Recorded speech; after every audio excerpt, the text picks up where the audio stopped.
amal soleh, memudahkan seorang untuk meninggalkan kemungkaran dan kemaksiatan karena dia telah dicintai oleh Allah Subhanahu wa taala. Oleh karenanya berusaha untuk dicintai oleh Allah adalah perkara yang diperjuangkan oleh orang-orang saleh. Al-Imam Ibnu Qayyim rahimahullah berkata, "Laisa sya'nu fi an tuhib wa innama asya'nu fi an yuhibbaka Allah." Bukanlah yang penting adalah engkau mencintai Allah, tapi yang lebih penting daripada itu semua adalah bagaimana kau dicintai oleh Allah Subhanahu wa taala. Karena percuma seorang mengaku-ngaku cinta kepada Allah tapi jika cintanya ternyata bertepuk sebelah tangan. Seperti yang diaku-akui oleh Yahudi dan Nasrani. Allah berkata, "Wa qalatil yahudu wan nasara nahnu abna'ullahi wa ahibba'uh." Berkata orang-orang Yahudi dan Nasara, mereka berkata kami adalah kekasih-kekasih Allah, wa ahibba'uh, maksudnya kekasih-kekasih Allah, dan mereka meyakini bahwasanya mereka sya'bullahil mukhtar. Kami adalah ras terpilih dari Allah Subhanahu wa taala, kami dicintai oleh Allah Subhanahu wa taala. Maka Allah bantah mereka. Allah berfirman, "Qul falima yu'adzibukum bidzunubikum." Kalau memang kalian dicintai oleh Allah, kenapa Allah mengadab kalian? Bukankah ada dari generasi sebelum kalian, nenek moyang kalian yang diadab oleh Allah, dirubah jadi monyet-monyet dan babi-babi? Bagaimana Allah mencintai hambanya kemudian Allah rubah dia menjadi babi dan monyet? Mustahil. Oleh karenanya ini bantahan telak bagi mereka yang mengaku bahwasanya mereka dicintai Allah namun ternyata tidak. Kata Allah, "Qul," katakanlah wahai Muhammad kepada mereka, "Falima yu'adzibukum bidzunubikum." Kenapa Allah adab kalian akibat dosa-dosa kalian? Bal antum basyarun mimman khalaq. Kalian sama dengan yang lainnya. Kalau beramal saleh dicintai oleh Allah, kalau tidak beramal saleh dibenci oleh Allah Subhanahu wa taala. Ya. Demikian juga Allah juga menyebutkan tentang orang-orang musyrikin, ya, yang mereka mengaku-ngaku mereka adalah wali-wali Allah. Kata Allah, "Ma kanu awliya'ah in awliya'uhu illal muttaqin." Mereka bukanlah wali-wali Allah. Jika domir di sini dikembalikan kepada Allah dan kebanyakan dikembalikan kepada Al-Masjidil Haram. Mereka bukanlah wali-wali Allah. Sungguhnya wali-wali Allah adalah orang-orang yang bertakwa. Hal ini karena orang-orang Quraisy yang mereka adalah keturunan Nabi Ismail alaihissalam bin Ibrahim alaihissalam. Mereka mengaku bahwasanya mereka lah yang berhak untuk mengurusi Masjidil Haram dan mereka adalah orang-orang suci yang tinggal di tanah haram dan mereka menyangka mereka adalah wali-wali Allah Subhanahu wa taala. Maka Allah bantah, mereka bukanlah wali-wali Allah. Sungguhnya wali-wali Allah adalah orang-orang yang bertakwa. Dari sini penting bagi kita untuk berusaha dicintai oleh Allah, dan inilah doa Nabi sallallahu alaihi wasallam, "Allahumma inni as'aluka hubbak wa hubba man yuhibbuk wa hubba kulli amalin yuqarribuni ila hubbik." Ya Allah, aku mohon kecintaan kepadamu. Allahumma inni as'aluka hubbak, yaitu cinta kepadamu dan kau mencintaiku. Ya, Rasulullah minta agar bisa dicintai oleh Allah sebagaimana beliau minta agar bisa mencintai Allah Subhanahu wa taala. Karena jika siapa yang sudah dicintai oleh Allah, seorang jika dicintai oleh Allah, maka ada dua manfaat besar yang akan dia raih. Yang pertama, dia tidak bakalan diazab oleh Allah Subhanahu wa taala karena dicintai oleh Allah Subhanahu wa taala. Ibn Katsir rahimahullah dalam tafsirnya berdalil dengan ayat yang tadi kita sebutkan dalam surat Al-Maidah. Wa qalatil yahudu wan nasara nahnu abna'ullahi wa ahibba'uh. Berkata Yahudi Nasrani, kami adalah anak-anak Allah dan kekasih-kekasih Allah. Maka bantahannya, "Qul falima yu'adzibukum bidzunubikum." Kalau kalian adalah kekasih Allah, dicintai oleh Allah, kenapa Allah azab kalian? Mafhum mukhalafahnya, dalilnya jelas bahwasanya jika kalian dicintai oleh Allah, maka kalian tidak akan diazab. Jelas. Kalau kalian dicintai oleh Allah, kalian tidak akan diazab. Mustahil. Ya. Yang mencintai kemudian mengadab yang dicintai, mustahil. Tidak logis. Yang mencintai kemudian mengadab, menyiksa yang dicintai. Ketika dia mencintai yang dia menyiksa yang orang lain, berarti dia tidak mencintai. Oleh karenanya dalil bahwasanya jika seorang telah dicintai oleh Allah Subhanahu wa taala, maka dia tidak akan diadab oleh Allah Subhanahu wa taala. Dia akan selamat dari adab neraka Jahannam dan juga selamat dari adab di dunia karena dia dicintai oleh Allah Subhanahu wa taala. Ini manfaat yang pertama, terjamin selamat dari siksaan Allah di dunia maupun di akhirat. Yang kedua, siapa yang dicintai oleh Allah Subhanahu wa taala, maka dia akan diberi taufik oleh Allah Subhanahu wa taala sehingga akan terjaga aktivitasnya, terjaga pandangannya, pendengarannya, langkah kakinya, ucapannya, lisannya, hatinya dan seluruh aktivitasnya akan diberi taufik oleh Allah Subhanahu wa taala. Sebagaimana disebutkan dalam hadis yang masyhur riwayat Imam Al-Bukhari dikenal dengan hadisul wali. Hadisul wali tentang sifat atau syarat-syarat wali. Dan wali itu maknanya adalah seorang yang dicintai oleh Allah. Jika kita maknakan al-walayah dengan al-mahabbah. Maka dalam hadis qudsi tersebut Allah berfirman, "Wala yazalu 'abdi yataqarrabu ilayya bin nawafil hatta uhibbahu." Senantiasa hambaku mendekatkan dirinya kepadaku dengan perkara-perkara sunnah. Setelah wajib-wajib dia kerjakan, dia tidak berhenti pada yang wajib-wajib saja. Maka dia lanjutkan dengan perkara-perkara yang sunnah hatta uhibbahu, sampai aku pun mencintainya. Fa idza ahbabtuhu, jika aku sudah mencintainya, kuntu sam'ahu alladhi yasma'u bihi, maka aku menjadi pendengarannya yang dia mendengar dengannya. Wa basarahu alladhi yubsiru bihi, dan aku menjadi penglihatannya yang dia melihat dengan penglihatan tersebut. Wa yadahu allati yabtishu biha, dan aku jadi tangannya yang dia memegang dengan tangannya tersebut. Wa rijlahu allati yamshi 'alaiha, dan aku menjadi kakinya yang dia melangkahkan kaki berjalan dengan kaki tersebut. Dalam riwayat yang lain, wa qalbahu alladhi yaqilu bihi, aku menjadi hatinya yang dia berfikir dengan hatinya tersebut. Wa lisanahu alladhi yantiqu bihi, dan aku menjadi lisannya yang dia bertutur kata dengan lisan tersebut. Para ulama menjelaskan maksudnya yaitu hamba ini karena sudah dicintai oleh Allah, maka dia dibimbing oleh Allah Subhanahu wa taala. Dia tidak akan tenteram kalau melihat yang haram. Dia tidak akan tenteram kalau mendengar yang haram, hatinya gelisah. Dia tidak akan membuang-buang kecerdasannya untuk memikirkan hal yang tidak bermanfaat. Dia tidak akan menghabiskan ucapannya untuk mengutarakan hal yang tidak ada faedahnya. Dia tidak sibuk berkomentar pada komentar yang tidak ada manfaatnya. Kenapa? Karena semua ucapannya, komentarnya, pandangannya, lisannya, pendengarannya semua dibimbing oleh Allah. Kenapa bisa demikian? Karena dia dicintai oleh Allah Subhanahu wa taala. Maka benarlah kata Syekh Sa'di rahimahullah yang kita nukil di awal pengajian, bahwasanya dicintai oleh Allah adalah ajallu ni'mah, nikmat yang paling agung, dan afdalu fadilah, karunia yang paling, kemuliaan yang paling agung. Yang paling agung. Bagaimana seorang hamba makhluk dicintai oleh sang penciptanya. Bagaimana seorang hamba makhluk yang hina dina, yang penuh dengan kekurangan, yang bergelimang dengan dosa, kemudian dia berusaha sampai akhirnya dicintai oleh sang pencipta yang maha sempurna, Allah Subhanahu wa taala. Dari sini kita sama-sama berusaha agar bisa dicintai oleh Allah Subhanahu wa taala, dan itu semua butuh dengan perjuangan.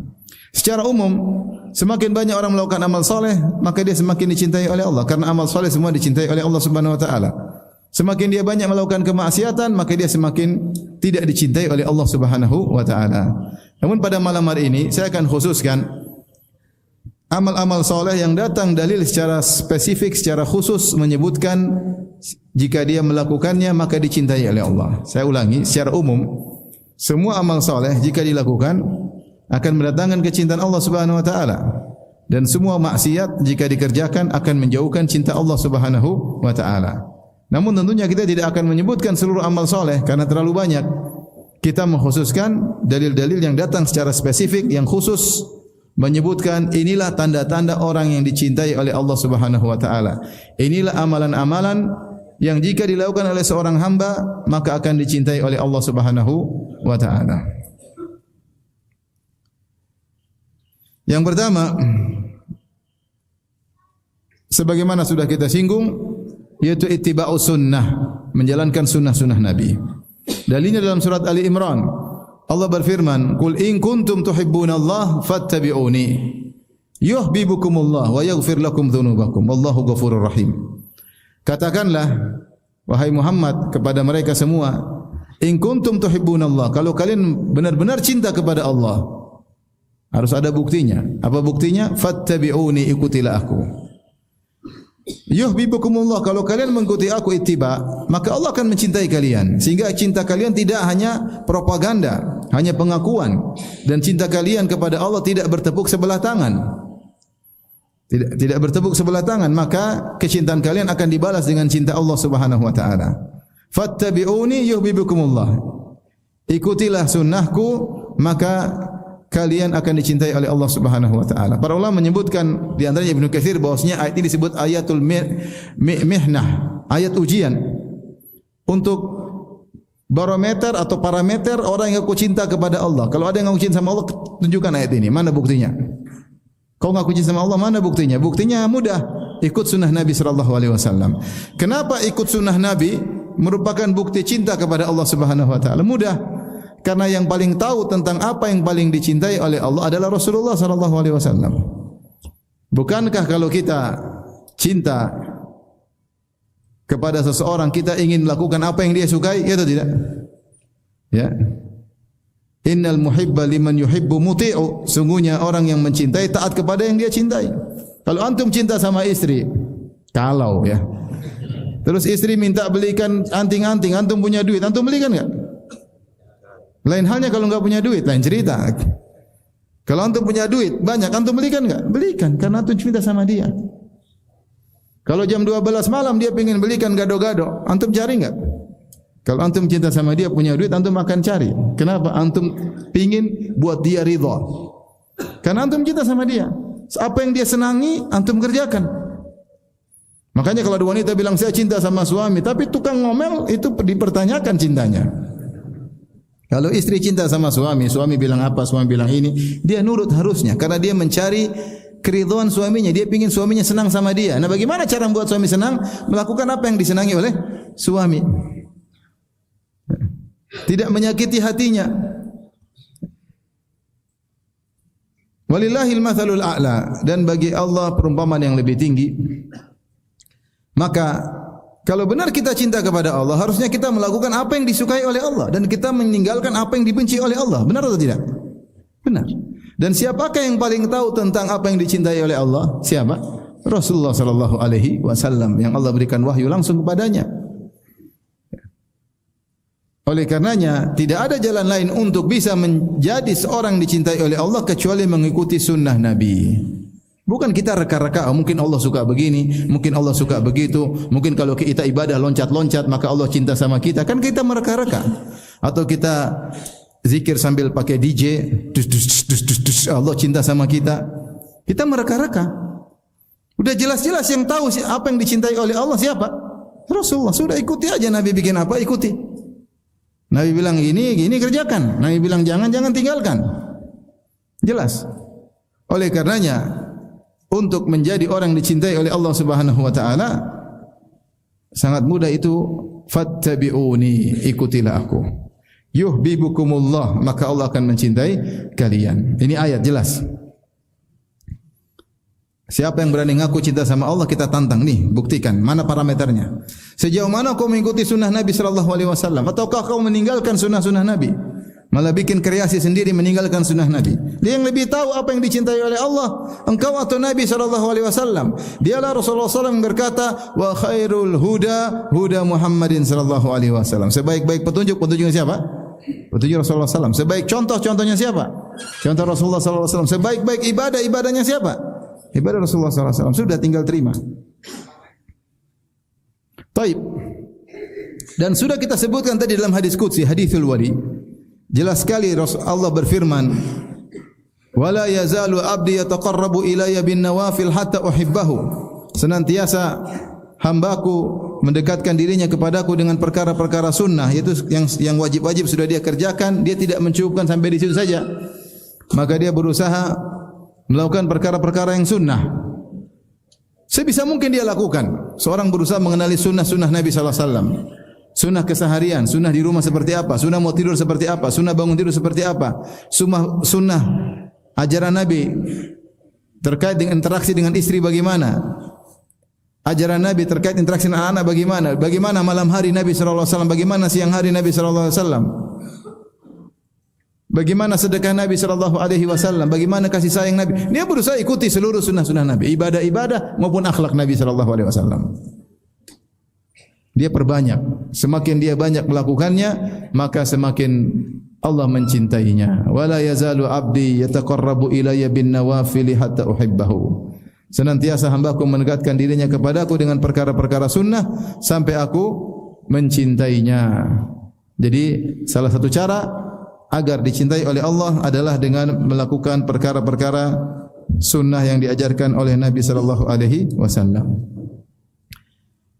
Yang kedua, amal soleh yang mendatangkan cinta Nabi sallallahu alaihi cinta Allah Subhanahu wa taala agar kita dicintai oleh Allah Subhanahu wa taala, zuhud fid dunya. Datang dalam suatu riwayat yang sanadnya dipermasalahkan, diperselisihkan tetapi maknanya benar. Seorang datang kepada Nabi sallallahu alaihi wasallam berkata, "Ya Rasulullah, dullani ala amalin idza amiltuhu ahabbani Allah wa ahabbani an-nas." Ya Rasulullah, tunjukkanlah kepadaku suatu amalan jika aku kerjakan maka Allah akan mencintaiku dan manusia akan mencintaiku. Apa kata Rasulullah sallallahu alaihi wasallam? Izhad fid dunya yuhibbakallah. Wazhad fima indan nas yuhibbakan nas.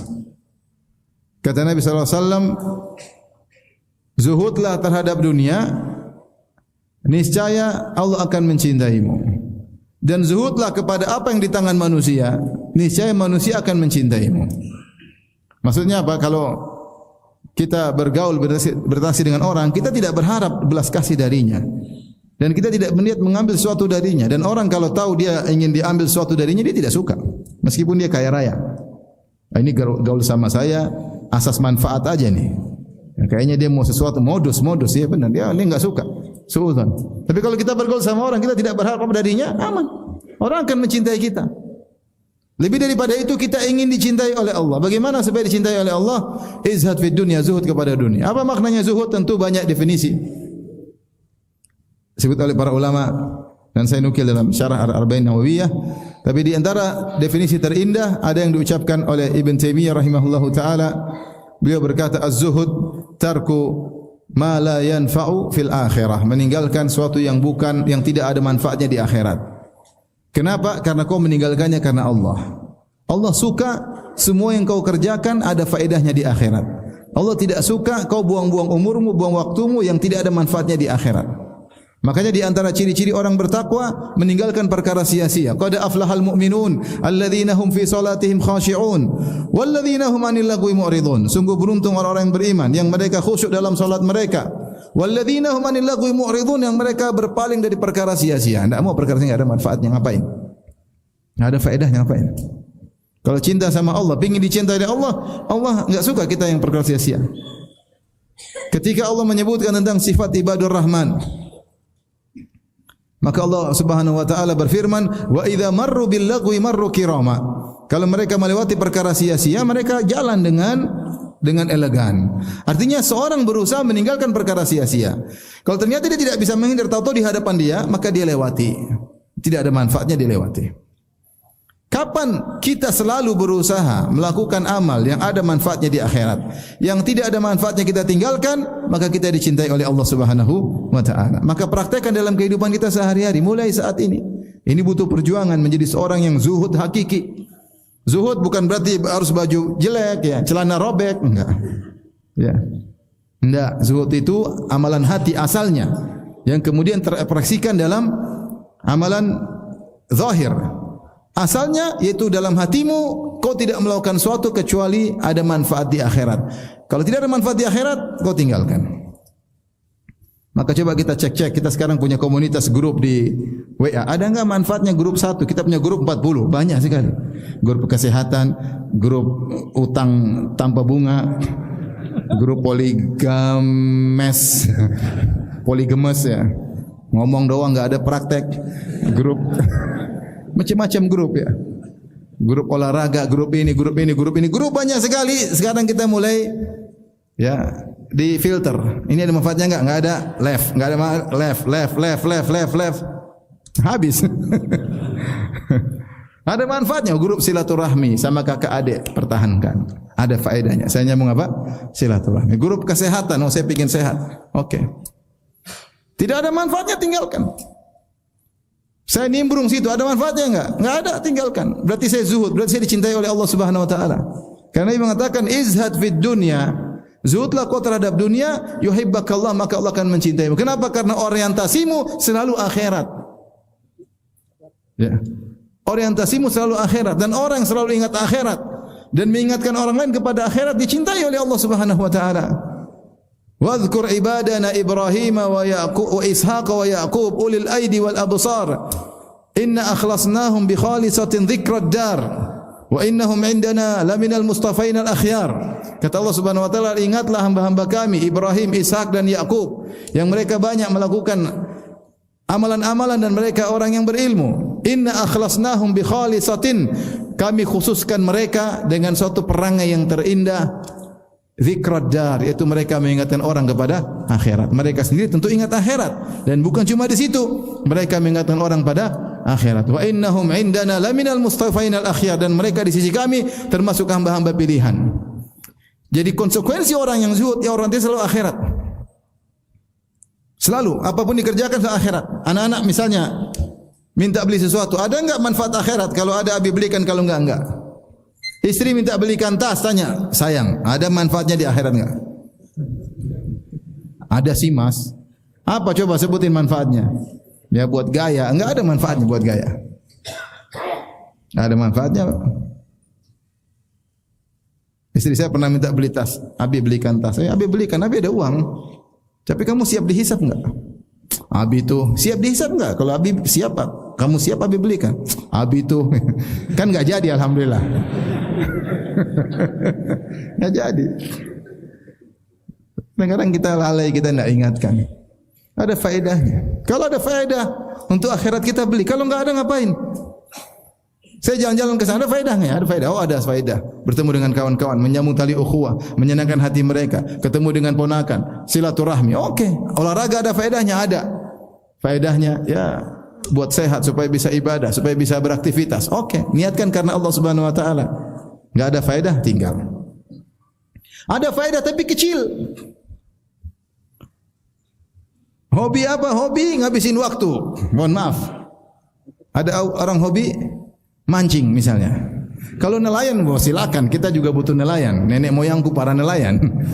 Saya orang Bugis, nenek moyang para nelayan. Tapi ini bukan nelayan, hobi 2 minggu sekali atau seminggu sekali pergi sewa mobil apa? Sewa kapal mahal, pergi ke tengah laut, mancing berjam-jam, pulang. Ya, kecuali di kapal bikin pengajian, oke lah.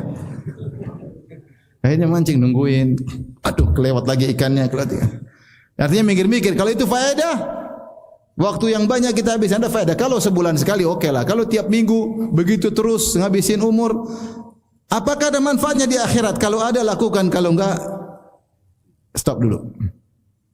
Nah, saya tidak melarang ya, saya suruh mikir. Kalau ada manfaatnya akhirat, ini bukan halal haram ya. Ingat, bukan halal haram. Zuhud itu lebih daripada sekedar halal. Zuhud itu apa yang kita lakukan ada manfaat bagi kita di akhirat. Kalau enggak ada, hendaknya kita tinggalkan. Siapa yang senantiasa orientasi akhirat, pikiran dia selalu akhirat, akhirat, akhirat karena Allah Subhanahu wa taala, maka dia dicintai oleh Allah Subhanahu wa taala. Dicintai oleh Allah Subhanahu wa taala. Taib. Yang ketiga, amal yang datang dengan dalil khusus spesifik bahwa siapa yang melakukannya akan dicintai oleh Allah Subhanahu wa taala adalah yang ini keberapa? Yang ketiga. Mencintai orang lain karena Allah Subhanahu wa taala. Mencintai orang lain karena Allah Subhanahu wa taala. Apa itu mencintai seorang karena Allah? Yaitu kita tidak mencintai dia karena dunianya. Dunia itu apa? Bukan karena kecantikannya, bukan karena ketampanannya, bukan karena fisiknya, bukan karena bajunya, bukan karena duitnya, bukan karena, tapi saya mencintai dia karena dia orang yang baik. Dia melakukan amal soleh yang dicintai oleh Allah, maka saya pun mencintainya. Itu namanya mencintai saudara karena Allah. Dan ini adalah ibadah yang sangat agung yang diajarkan oleh Nabi sallallahu alaihi wasallam, yang tidak pernah dikenal sebelumnya oleh para sahabat sebelum datang Rasulullah sallallahu alaihi wasallam. Para sahabat dahulu ketika di zaman jahiliyah mereka sudah saling mencintai di antara mereka, tapi semuanya karena dunia, karena satu suku, karena satu kampung, karena satu hobi, karena satu pekerjaan. Seperti Abdurrahman bin Auf adalah kawan dekat dari Umayyah bin Khalaf, dulu sama-sama pedagang, sama-sama kaya raya. Datang Nabi sallallahu alaihi wasallam mengajarkan suatu relasi baru, yaitu mencintai karena Allah yang tidak pernah mereka kenal sebelumnya. Ini ibadah, bukan sekedar omongan. Ini benar-benar kita berinteraksi dengan dia. Kenapa? Karena Allah. Dan kita bisa memutuskan sewaktu-waktu juga karena Allah Subhanahu wa taala. Jadi itu namanya al-mahabbatu fillah, mencintai karena Allah Subhanahu wa taala. Mencintai karena Allah Subhanahu wa taala. Jadi bukan karena dunianya, tapi karena dia, karena akhirat. Saya kerja sama dengan dia karena akhirat. Saya dekat dengan dia karena akhirat. Saya ngobrol dengan dia karena apa? Akhirat. Kita obrolan tentang akhirat. Orientasi kita sama-sama tentang akhirat. Bisa jadi kita berbeda secara ekonomi, strata yang sangat berbeda jauh, tapi kita bertemu karena Allah Subhanahu wa taala. Datang dalam satu hadis, ya. Kata Rasulullah sallallahu, "Inna rajulan zara akhan lahu fi qaryatin ukhra." Ada seorang lelaki berjalan menuju ke kampung yang lain, ke negeri yang lain karena ingin tengok saudaranya yang dia cintai karena Allah Subhanahu wa taala. Fa arsadahu Allahu ala madrajatihi malakan. Ketika dia berjalan menuju kampung kawannya, Allah kirim malaikat menjelma jadi manusia, menghampirinya di tengah jalan. Dia berjalan, malaikat tunggu. Ketika ketemu malaikat, malaikat bertanya, "Ayah fulan, aina turid?" Wahai fulan, kemana kau hendak pergi? Kata dia, "Azuru akhan fi hadhil qaryah." Saya ingin akhan li fi hadhil qaryah, saya ingin jenguk saudaraku di sini. Malaikat pastikan kau jenguk itu duniawi atau ukhrawi? Duniawi atau karena Allah? Kata malaikat, "Halaka alaihi min ni'matin tarubbuha." Kau tengok dia itu karena ada urusan dunia, maksudnya ada kebun yang kau tengok, atau ada ternak yang kau titipkan sama dia, atau ada titipan wadiah yang kau titipkan sama dia. Ngapain jalan jauh-jauh ke tempat temanmu? Apakah karena ada urusan duniawi? Kata orang ini, "La, illa anni ahbabtuhu fillah." Tidak ada sama sekali urusan duniawi. Saya menjenguknya, saya mengunjunginya, saya menziarahinya karena saya mencintainya karena Allah. Maka malaikat berkata, "Fa inni Rasulullah ilaikum bi anna Allah ahabbaka kama ahbabtahu fihi." Ketahuilah saya adalah utusan Allah, yang Allah utus saya untuk menyampaikan kepadamu bahwasanya Allah mencintaimu sebagaimana kau mencintai temanmu karena Allah Subhanahu wa taala. Makanya kalau orang mengatakan uhibbuka fillah, jawabannya ahabbakallah alladzi ahbabtani fihi. Aku mencintaimu karena Allah, maka jawabannya semoga Allah juga mencintaimu. Ya, karena kau telah mencintaiku karena Allah Subhanahu wa taala. Jadi saya ulangi, namanya al-mahabbatu fillah, mencintai karena Allah, bukan karena dunia yang dimiliki oleh orang tersebut. Bukan.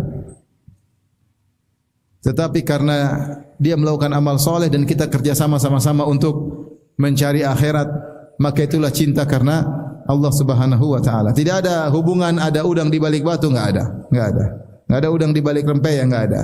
Benar-benar murni karena Allah Subhanahu wa taala. Oleh karenanya orang-orang seperti ini dibanggakan oleh Allah pada hari kiamat kelak. Ketika hari kiamat Allah berkata, "Ainal mutahabbuna bi jalali? Al-yauma udhilluhum fi yaumin la dhilla illa dhilli." Mana orang-orang yang mencintai karena aku? Pada hari kiamat Allah tanya, mana mereka? Mana mereka? Hari ini aku akan naungi mereka di hari yang tidak ada naungan kecuali naungan Allah Subhanahu wa taala. Kata Allah Subhanahu wa taala, "Wajabat mahabbati." Sungguhnya wajib cintaku mengenai siapa? Al-mutahabbina fiyya, orang-orang yang saling mencintai karena aku. Al-mutazawirina fiyya, yang saling mengunjungi karena aku. Al-mutabadzilina fiyya, yang saling berkorban karena aku. Wajib aku mencintai mereka karena mereka melakukannya semua karena aku. Maka kita melatih diri. Kalau punya sahabat, punya kawan, jangan selalu kita ditraktir. Kita yang traktir dong. Aku mentraktirnya karena Allah Subhanahu wa taala. Bukan aku ditraktir karena Allah, bukan. Aku ditraktir karena Allah. Ya biar dia dapat pahala, Ustaz, traktir saya. Weh, luar biasa kau. Aku mentraktirnya karena Allah, kan begitu. Aku membantunya karena Allah. Aku menyisihkan waktuku karena untuk dia karena Allah. Maka Nabi mengatakan, "La an amshiya ma akhin li fi hajatihi ahabbu ilayya min an a'takifa fi hadzal masjid syahran. Saya berjalan sama kawanku memenuhi hajatnya. Lebih saya sukai daripada i'tikaf di Masjid Nabawi selama sebulan. Seorang berusaha berkorban karena untuk saudaranya karena Allah Subhanahu wa taala. Itu namanya karena sesuatu ya. Jadi bukan karena zatnya tapi karena Allah Subhanahu wa taala.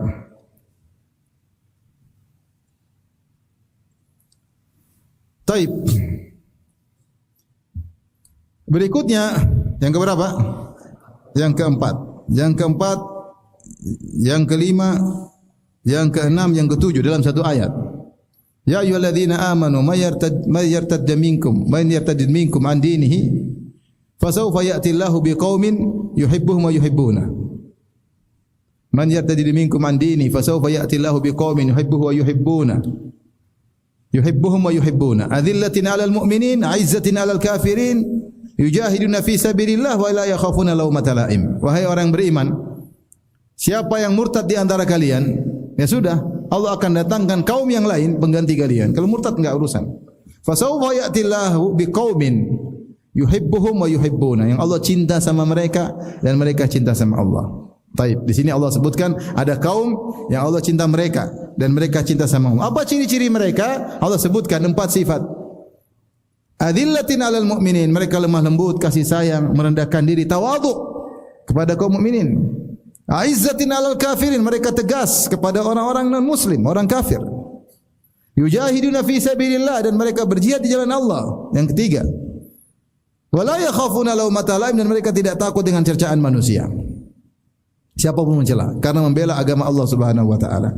Ini 4 amal yang mudah mendatangkan cinta Allah. Jadi amal keberapa? 4, 5, 6, 7. 4 amal ini. Yang pertama, adillatin 'alal mu'minin. Adillatin 'alal mu'minin maksudnya lemah lembut, tawadhu. Ditafsirkan oleh para ulama, para ahli tafsir dengan maknanya tawadhu kepada sesama kaum mukminin.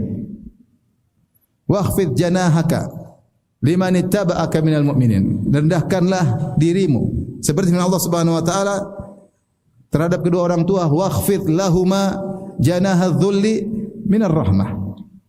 Rendahkanlah ya sayap ya. Dzul yaitu kerendahan dirimu, tawadhu di hadapan kedua orang tua karena kasih sayang kepada mereka berdua. Jadi orang beriman agar dicintai oleh Allah, dia sama orang lain lembut. Layyinul janib, mudah bergaul, murah senyum, tidak merasa tinggi, tidak merendahkan, berakhlak mulia.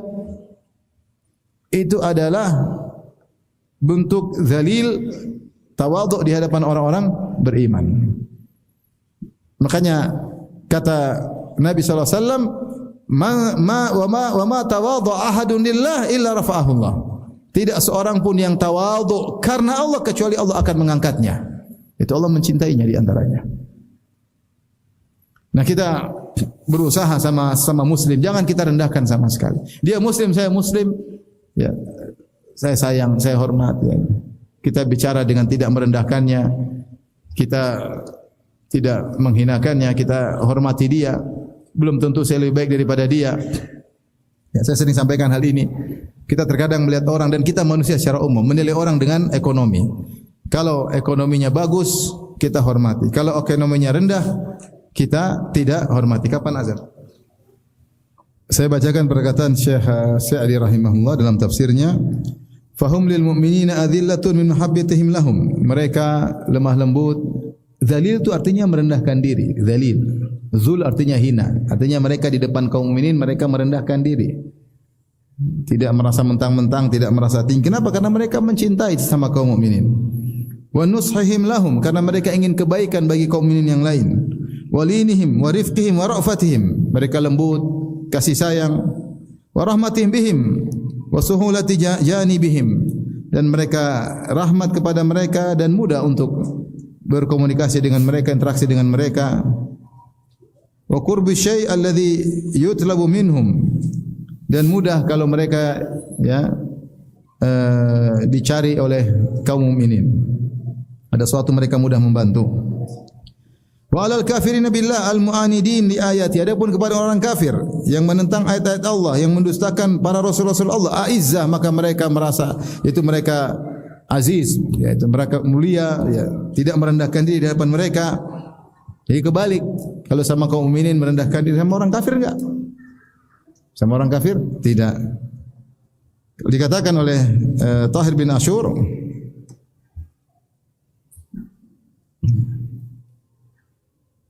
dia berkata, wa yutlaqu dzul ala linil janib wa tawadhu. Lembut kepada kaum mukminin, maksudnya dzul disebutkan adalah linil janib, yakni mudah berinteraksi, ringan, mudah. Wa tawadhu, dan merendahkan diri di hadapan kaum mukminin yang lain. Adapun wal izzah jamul aziz fa huwa al muttasif bil izzi wa huwa al quwwah wal istiqlal. Adapun kalau di hadapan orang kafir maka tunjukkan kekuatan dan kemandirian. Ya, tidak terikat dengan mereka. Ini namanya sifat izzah alal kafirin. Yang kedua, bukan sebaliknya, sama orang muslim kasar, arogan, merendahkan, sama orang kafir nunduk-nunduk. Bukan sebaliknya. Ada orang seperti itu sebaliknya, sama orang mukmin kasar, arogan, menghinakan, sama orang kafir menghinakan diri. Rela jadi ya untuk menghinakan diri di hadapan orang kafir. Ini terbalik. Seharusnya sama orang beriman saling mencintai, merendahkan diri, tawadhu, sama orang kafir tegas. Kemudian sifat berikutnya, yujahiduna fi sabilillah. Mereka berjihad di jalan Allah Subhanahu wa taala untuk menegakkan kalimat Allah. Kata Syekh Sa'di rahimahullahu taala, ya. Saya bacakan, bi amwalihim wa anfusihim bi aqwalihim wa af'alihim. Bagaimana menegakkan kalimat Allah, berjihad melawan orang-orang kafir dengan harta mereka atau dengan diri mereka, atau dengan perkataan mereka maupun dengan aktivitas mereka. Bagaimana menjadikan kalimat Allah tauhid yang termulia? Bagaimana agar kesyirikan bisa pudar? Bagaimana caranya? Cahaya tauhid yang tinggi sementara kesyirikan pudar. Itu adalah berjihad di jalan Allah Subhanahu wa taala. Kalau tidak bisa dengan pedang, maka dengan harta. Tidak bisa dengan harta, dengan ucapan. Tidak bisa dengan ucapan, dengan aktivitas apapun yang bisa kita lakukan untuk meninggikan kalimat Allah Subhanahu wa taala. Maka orang yang seperti ini dicintai oleh Allah Subhanahu wa taala. Sifat yang ketujuh, kata Allah Subhanahu wa taala, wala yakhafuna laumata laim. Dan tidak takut sama sekali dengan cercaan orang yang mencela. Kata As-Sa'di, bal yuqaddimuna ridha rabbihim wal khaufa min laumihi ala laumil makhluqin. Orang-orang beriman mendahulukan ridha Allah daripada ridha manusia, dan mendahulukan takut kepada Allah daripada cercaan makhluk. Wa hadha yadullu ala quwwati himamihim wa azaimihim. Dan ini menunjukkan semangat mereka, kuatnya semangat mereka. Jadi ketika dia bersikap yang dia pikir bagaimana bisa membela Allah Subhanahu wa taala, bagaimana bisa menyampaikan al-haq meskipun dia dicela orang, dia tidak peduli. Makanya dalam satu riwayat ketika Muawiyah radhiyallahu anhu minta nasihat kepada Aisyah radhiyallahu taala anha, dan Muawiyah berkata, wala tukfir alayya, jangan kasih nasihat panjang-panjang, nasihat singkat manfaat. Apa kata Aisyah? Aku mendengar Rasulullah SAW bersabda, manil tamasa ridallah bisakhatin nas radhiyallahu anhu ardan nasa anhu. Siapa yang mencari ridha Allah dengan kemarahan manusia, Allah akan ridha kepadanya, dan Allah akan menjadikan manusia ridha kepadanya. Wa manil tamasa ridhan nas bisakhatillah sakhitallahu alaihi wa askhatan nas alaihi. Siapa yang mencari keridhaan manusia dengan membuat Allah marah, maka Allah akan murka kepadanya dan Allah akan menjadikan manusia murka kepadanya. Terkadang seorang mencari keridhaan Allah agar dicintai oleh Allah, dia mengungkapkan kebenaran meskipun orang-orang benci sama dia. Tidak takut dengan cercaan masyarakat. Ini sifat mulia. Jelaskan dengan cara yang baik, jelaskan yang hak dengan kata-kata yang bijak, kata-kata yang lembut. Mereka mencerca, mencaci, enggak urusan. Yang penting saya cari keridhaan Allah, yang penting saya dicintai oleh Allah Subhanahu wa taala. Orang seperti ini mudah dicintai oleh Allah. Kenapa? Dia rela mengorbankan harga dirinya, dimaki-maki oleh orang. Yang penting dia menyampaikan apa? Kebenaran. Dia membela sinar tauhid. Tentunya semuanya dengan bijak, ya. Dengan tepat, ya. Kalau setelah itu ternyata masih caci maki orang, maka itu sarana agar dicintai oleh Allah Subhanahu wa taala. Wala yakhafuna laumata laim. Tapi sifat yang berikutnya yang keberapa? Ke-8, ke-9, ke-10. 3. Allah sebutkan dalam surat Ali Imran. Kata Allah Subhanahu wa taala, "Wasari'u ila maghfiratin min rabbikum wa jannatin arduha as-samawati wal ard uiddat lil muttaqin." Bersegeralah kalian menuju ampunan Allah dan menuju surga yang luasnya seluas langit dan bumi. Allah mengatakan arduha, dan dalam bahasa Arab ard artinya lebar. Kalau panjang tul. Allah mengatakan yang lebarnya seperti langit dan bumi. Kata para ulama karena surga lebih luas daripada langit dan bumi. Makanya dibilang lebarnya. Panjangnya tentu lebih daripada itu. Ini kalau kita bicara secara bahasa, arduha samawati wal ard secara bahasa Arab, segeralah menuju surga yang lebarnya seperti langit dan bumi. Allah tidak sebut panjangnya. Allah tidak mengatakan sa'atuha luasnya. Allah bilang lebarnya. Yang menunjukkan bahwasanya surga lebih luas dari langit dan bumi. Kalau lebarnya segitu, bagaimana lagi dengan apa? Panjangnya. Dan luasnya. Uiddat lil muttaqin, yang Allah siapkan surga tersebut bagi orang-orang yang bertakwa. Kemudian Allah sebutkan sifat-sifat orang bertakwa, alladzina yunfiquna fis sarra'i wad dharra. Ini sifat yang ke-8, yaitu senantiasa berinfak dalam kondisi lapang maupun dalam kondisi susah. Wal kadhiminal ghaith, yang 9 meredam amarah. Wal afina 'anil nas, yang ke-10 memaafkan orang yang berbuat zalim kepadanya. Kemudian Allah tutup, wallahu yuhibbul muhsinin. Allah mencintai orang-orang yang berbuat ihsan. Siapa yang berbuat ihsan tersebut? Ini orang yang punya 3 sifat ini. Inilah orang-orang ihsan yang dicintai oleh Allah, yang telah mencapai derajat tinggi. Karena derajat agama, Islam, iman, ihsan. Karena tidak mungkin mereka bisa melakukan demikian kecuali mereka selalu menghadirkan Allah melihat mereka. Maka mereka mudah untuk senantiasa berinfak. Mereka mudah untuk memaafkan orang lain. Mereka mudah untuk meredam amarah. Kalau mereka tidak merasa Allah lihat mereka, mereka sulit untuk berinfak.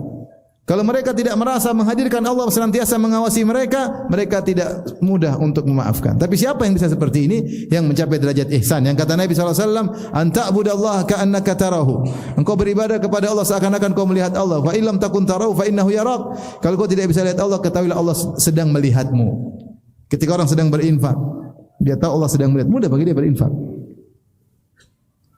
Tapi jangan bikin status, ya. Lagi jenguk anak yatim nih, Masya Allah. Mau gabung enggak? Masya Allah. Besoknya lagi jenguk janda nih. Ada yang bang enggak? Pasti syuting janda-janda tua. Pas janda muda dia diam-diam.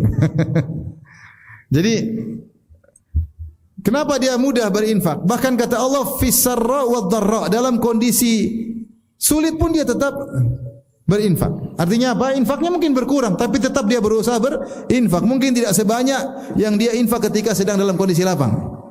Fis-sarra wad-dharra, dia tetap berinfak. Dan di sini Allah menggunakan fi'il mudhari' yunfiqun yang menunjukkan continue. Itu kebiasaan dia berinfak. Dalam kondisi lapang, untung lagi banyak, infaknya banyak. Lagi untung lagi kurang, infaknya kurang, tapi infak jalan terus. Karena dia tahu Allah sedang melihat dia. Dia muhsin. Jadi kalau kita berinfak ikhlas karena Allah, hadirkan Allah sedang lihat saya berinfak, sehingga kita tidak butuh lagi pengakuan orang lain. Paham? Tidak butuh. Allah lihat saya selesai. Karena ihsan. Lagi susah uang nih, ya udah kurangi, tidak apa-apa. Kok sedikit enggak biasanya? Mau tahu aja udahlah, terima aja. Lagi enggak ada duit, ya. Kurang dikit-dikit, tidak seperti biasa, tapi infak jalan terus. Kemudian wal kadhiminal ghaidh, yang meredam amarah. Ini berat ketika amarah sudah sampai di puncak.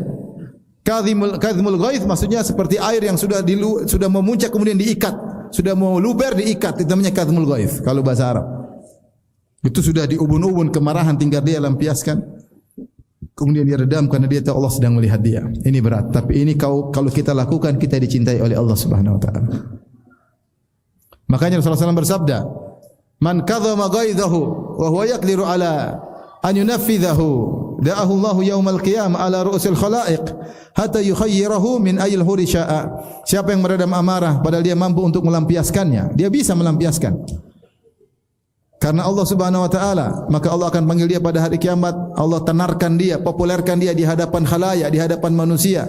Sampai Allah suruh di hadapan manusia seluruhnya, pilih bidadari mana yang kau sukai. Allahu akbar. Dia mau gampar tapi enggak. Saya pingin pilih bidadari. Enggak. Makanya kalau istri lagi bikin marah, antum enggak usah marah. Antum senyum aja. Kenapa mas senyum? Rasulullah bersabda, siapa yang meredam amarah disuruh pilih bidadari. Istri tambah ngamuk enggak? Kenapa kita ngamuk-ngamuk enggak dapat bidadari, tambah ribut, tambah kacau. Sabar, kita bisa marah bisa, bisa gampar bisa. Tapi buat apa? Syaratnya di puncak kemarahan, kedua bisa melampiaskan. Kalau sudah terpenuhi dua syarat itu saatnya potensi atau kesempatan untuk dicintai oleh Allah. Syaratnya apa? Di puncak kemarahan, kedua bisa melampiaskan. Ada marah tapi enggak bisa lampiaskan. Dimaki-maki tapi musuhnya gede. Nah, itu enggak, berarti tidak memenuhi syarat. Memenuhi syarat itu lagi di puncak kemarahan. Yang kedua bisa dilampiaskan, kita tahan karena Allah, kita dicintai oleh Allah Subhanahu wa taala. Yang ke-10 tadi apa? Wal afina anin nas. Yang memaafkan orang lain. Ini sulit lagi ini.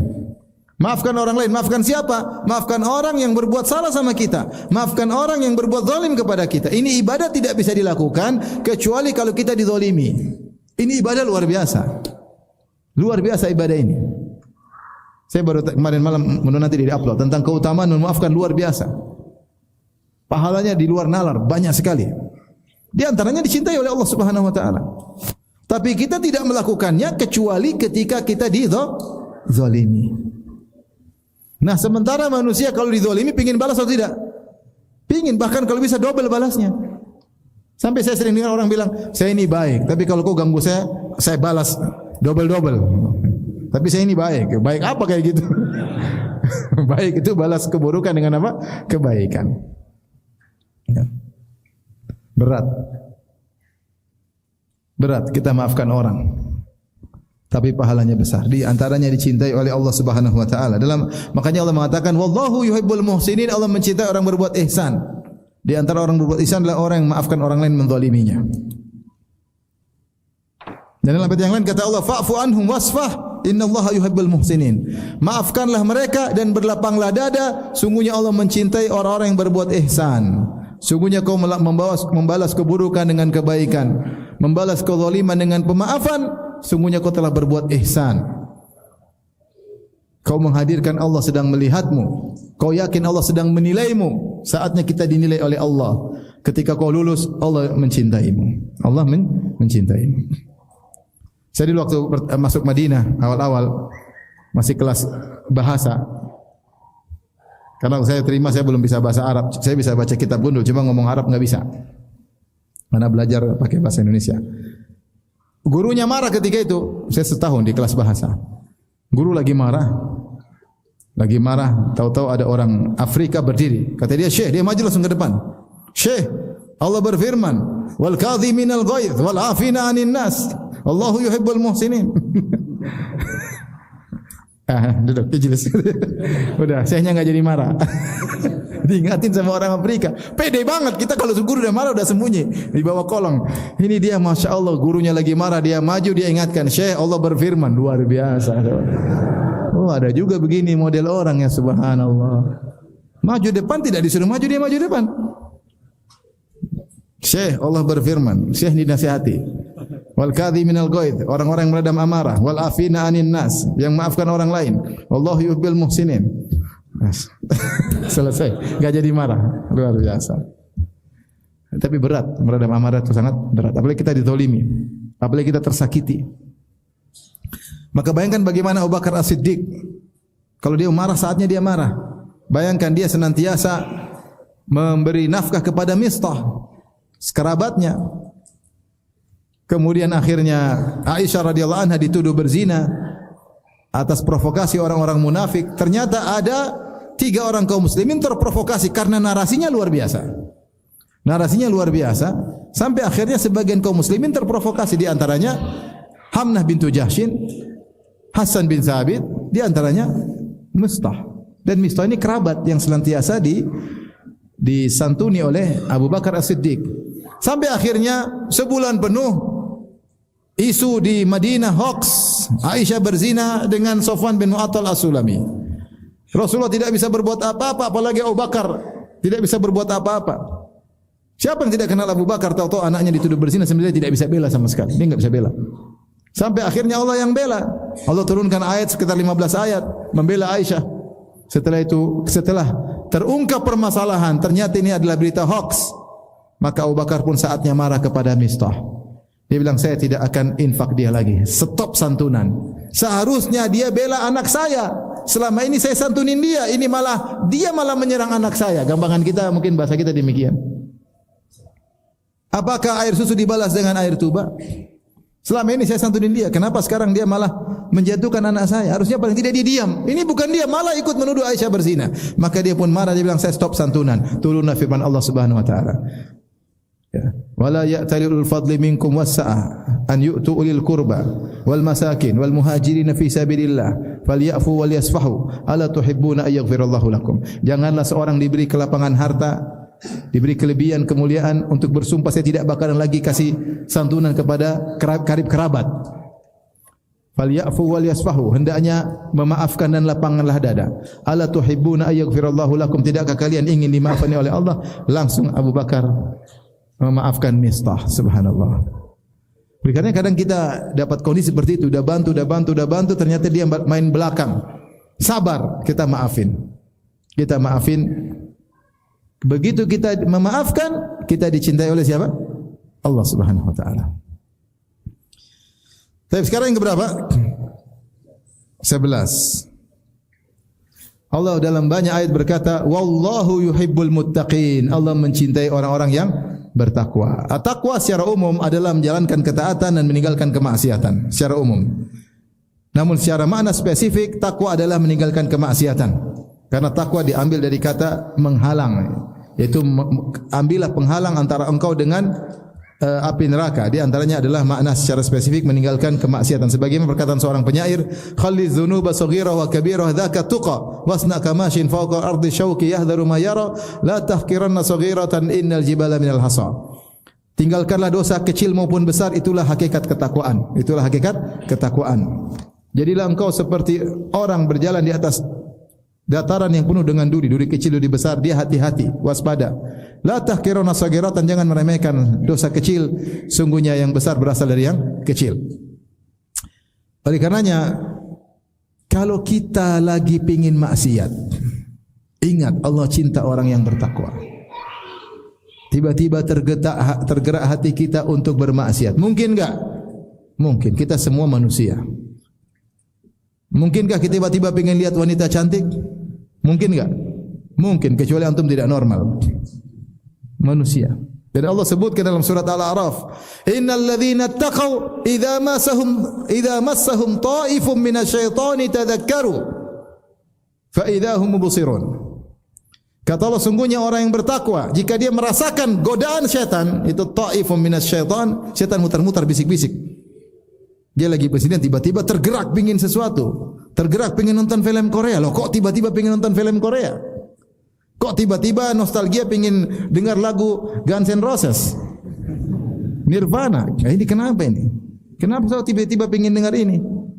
Ini berarti syaitan sedang meniupkan. Kok tiba-tiba saya pingin ngeklik CLBK? Gimana sih nasib cewek saya dulu? Saya enggak pernah pacaran ya. Ini cerita seandainya, bukan pengalaman pribadi ya. Saya enggak punya pacar. Enggak penting enggak punya pacar, yang penting punya istri. Tiba-tiba setan memberti, kemudian pingin, mungkin manusia lemah. Dia ingat, tadzakkaru, dia ingat, ini godaan setan. Situlah kita main takwa kita, disitulah Allah cinta sama kita. Apalagi ketika kita sedang bersendirian. Oleh karenanya orang yang bisa meninggalkan maksiat ketika dia bersendirian, itu pahalanya sangat besar. Innal ladzina yakhshawna rabbahum bil ghaibi lahum maghfiratun wa ajrun kabir. Sungguhnya orang-orang yang takut kepada Allah ketika bersendirian, tidak ada yang lihat, bagi dia ampunan Allah, langsung diampuni dosa-dosanya, langsung diampuni. wa ajrun kabir, dan dapat ganjaran yang besar. Ya.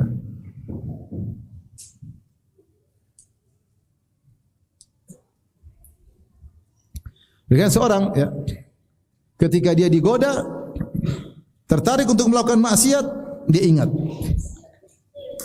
wallahu yuhibbul muttaqin, Allah mencintai orang yang bertakwa.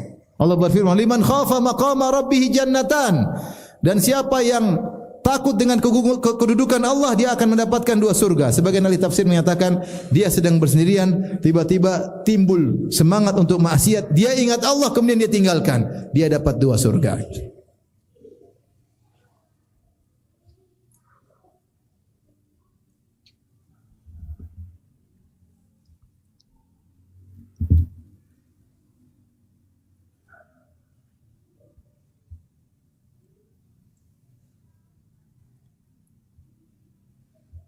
Allah berfirman dalam surat Qaf, kata Allah, hadza ma tu'aduna likulli awwabin hafiz. Inilah surga yang Allah janjikan kepada siapa? Likulli awwabin hafiz, orang yang senantiasa kembali kepada Allah dan menjaga peraturan-peraturan Allah. Man khasyiyar rahmana bil ghaib, yaitu orang yang takut kepada Allah tatkala bersendirian. Jadi dikatakan oleh para ulama, jika terkumpul kepada engkau 2 kondisi, ketahuilah kau sedang diuji, yaitu mudah bermaksiat, akses maksiat mudah, tidak ada yang lihat. Kalau terkumpul kepadamu 2 hal ini, kau sedang diuji. Kalau kau lolos, kau dicintai Allah Subhanahu wa taala. Ingat, wallahu yuhibbul muttaqin. Berhenti, jangan lihat lagi. Astagfirullah. Lagi jalan-jalan ke luar negeri sendirian di hotel, tahu-tahu ada khawat yang ketuk, bukan akhwat, khawat. Assalamualaikum. Mau dipijit, Pak. Waduh. Makanya saya pernah, kawan cerita, dia tinggal kerja luar negeri. Dia cerita, dia sudah meninggal rahimahullah. Ustaz, saya pernah diajak sama kawan, kita lagi di luar negeri, ada promo. Bayar sekian ribu dolar, bisa berhubungan dengan 13 cewek dari 13 negara. Promo, kapan lagi kita ini, katanya. Subhanallah, kata dia, saya goyang juga, promo masalahnya. Kapan lagi? Akhirnya saya tinggalkan. Teman, lakukan. Karena kalau kita luar negeri, enggak perlu malu, enggak ketahuan, enggak ada yang tahu, enggak ada CCTV, enggak ada. Subhanallah. Akhirnya saya tidak lakukan. Teman lakukan, teman-teman lakukan. Lagi promo masalahnya. Kapan lagi? Seumur hidup baru sekali dapat apa? Promo. Waliyadzubillah ya. Oleh karenanya kapan kita bermaksiat? Anda kalau lagi duduk sama cewek yang tidak halal bagi Anda, jangan genit. Kadang-kadang laki-laki yang genit. Kalau perempuan genit biasa, ini laki-laki terkadang ya, Pak, yang genit. Bertakwa kepada Allah, maksiat. Jangan goda istri orang. Di zaman-zaman yang banyak hal-hal aneh terjadi di luar nalar. Maka saya mengingatkan, Allahu yuhibbul muttaqin, Allah mencintai orang-orang yang bertakwa. Hati-hati kalau sedang diuji tatkala bersendirian. Taib, yang berapa sekarang? Yang 12. Allah berfirman, wallahu yuhibbus sabirin, Allah mencintai hamba-hambanya yang bersabar. Subhanallah, wallahu yuhibbus sabirin.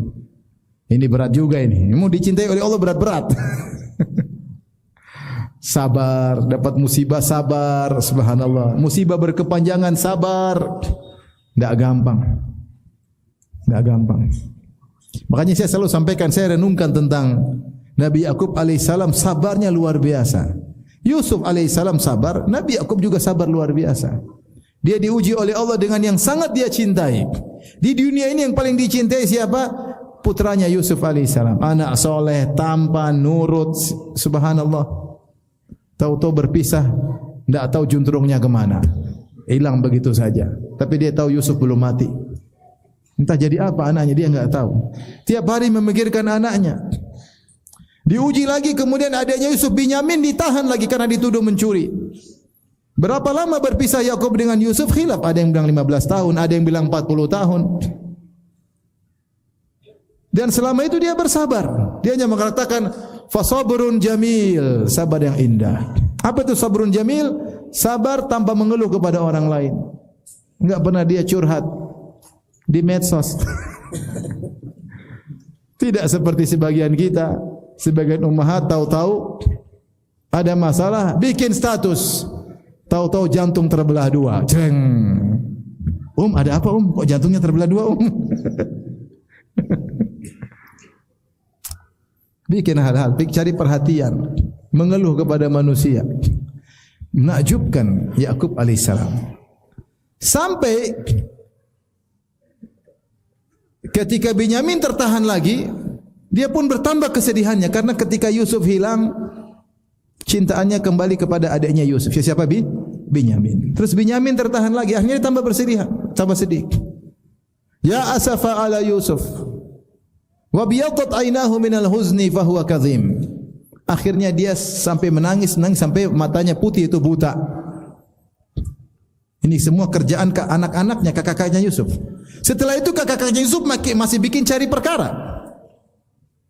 Tallahi tafta'u tadhkuru Yusuf hatta takuna haradan aw takuna minal halikin. Wahai ayahanda, kau ingat-ingat Yusuf terus sampai kau mau mati, sampai sakit parah.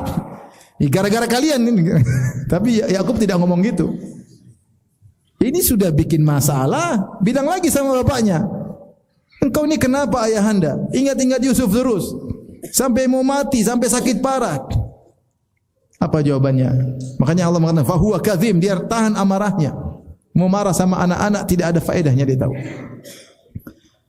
Maka dia berkata, innama ashku bathi wa husni ilallah.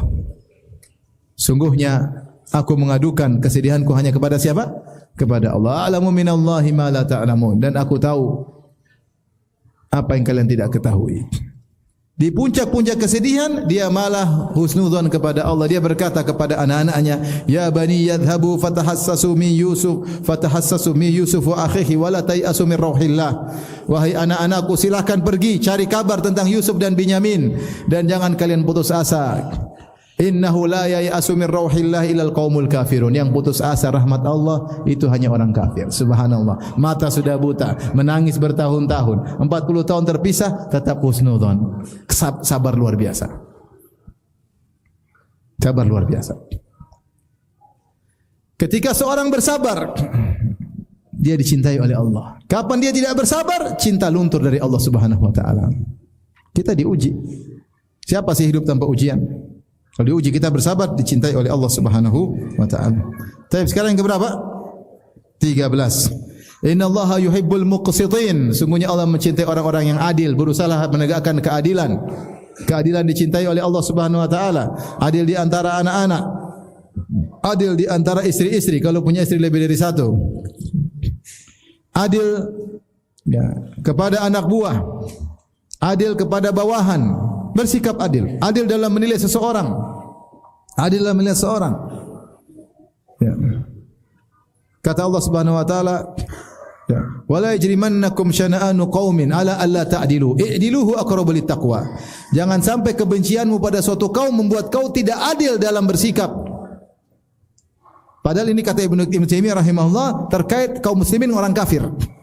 Meskipun kau benci orang kafir karena menghalangimu dari masuk ke Mekah untuk tawaf dan sa'i haji dan umrah, tapi jangan sampai kebencianmu membuat kalian tidak adil terhadap mereka. I'diluhu aqrabu littaqwa.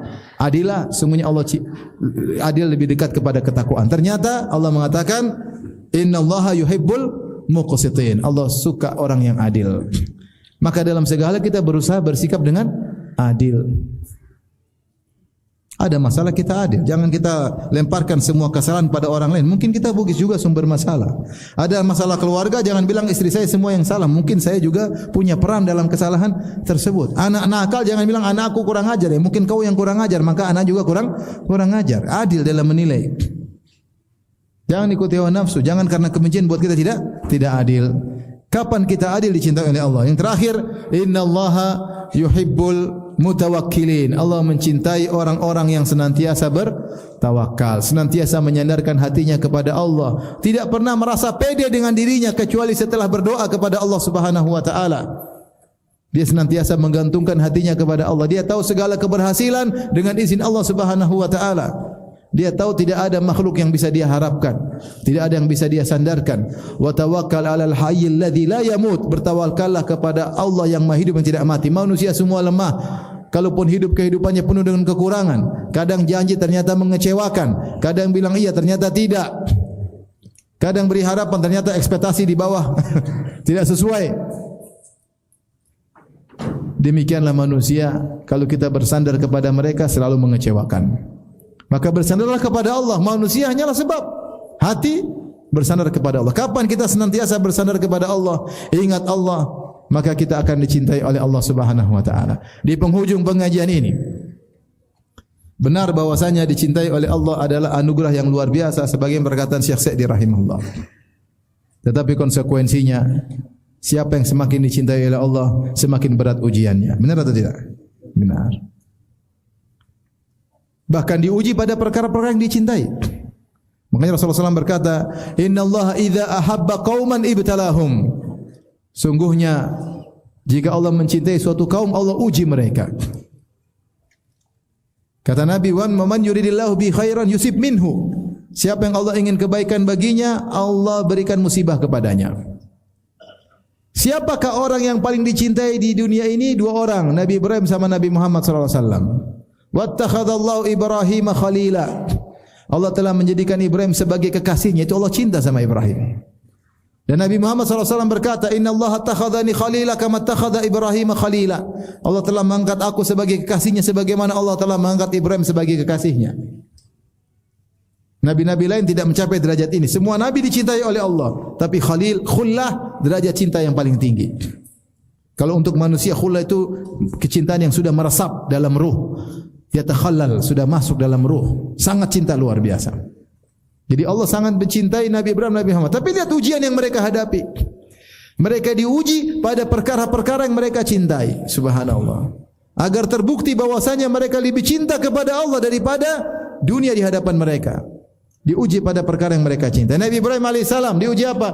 Diusir dari kampung kelahirannya. Dia seorang cinta enggak sama kampungnya? Diuji, dimusuhin oleh bapaknya, padahal dia sangat sayang kepada bapaknya. Dimusuhi oleh seluruh negerinya, semuanya bersatu padu ingin bakar dia, dia sendirian. Subhanallah. Akhirnya terusir dari negerinya. Kemudian setelah itu menikah dengan Sarah.